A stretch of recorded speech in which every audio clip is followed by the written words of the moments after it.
les New-Yorkais élisent demain leur maire. Il y a un grand favori, c'est Zoran Mamdani. Certains disent que c'est l'antithèse parfaite de Trump. Oui, dans un certain sens, c'est vrai. Ils ont un seul point en commun, c'est leur bonne présence sur les réseaux sociaux.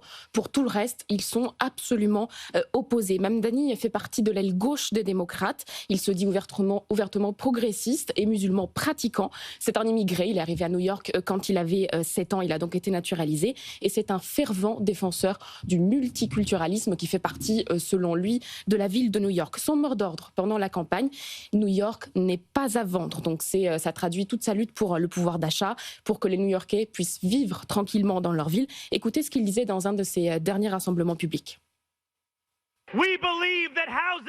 Nous croyons que le logement est beaucoup trop cher. Nous construirons des centaines de milliers de logements abordables, nous affronterons les mauvais propriétaires et nous gèlerons les hausses de loyer. Nous croyons aussi que la garde d'enfants ne devrait pas coûter aussi cher qu'une année d'études à l'université. C'est pourquoi nous allons offrir un véritable soutien aux familles.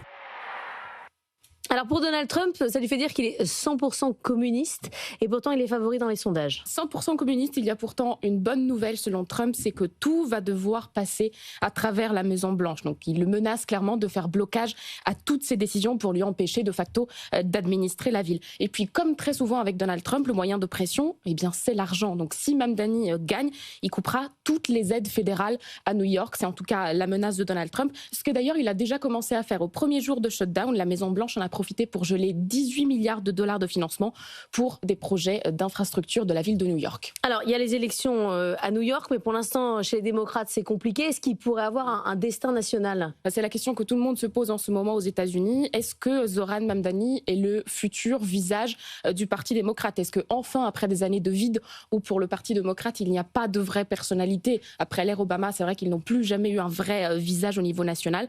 Est-ce que c'est enfin la renaissance ? Est-ce que ça sera lui, en 2028, face aux candidats républicains ? C'est vrai que New York, c'est beaucoup plus qu'une élection locale. C'est là qu'émergent beaucoup de visages qui, après, sont très puissants au niveau national. On pense à Alexandria Ocasio-Cortez. En tout cas, ce qu'en disent les analystes politiques aujourd'hui, c'est que ce que Donald Trump a fait avec le Parti républicain, il a totalement révolutionné, modernisé. Et bien, Mamdani pourrait faire la même chose avec le Parti démocrate. Il pourrait le rajeunir et le rendre capable de gagner à nouveau. Mais avant de s'attaquer à la politique nationale, il faut déjà gagner New York. Merci beaucoup, Annalisa Capelli.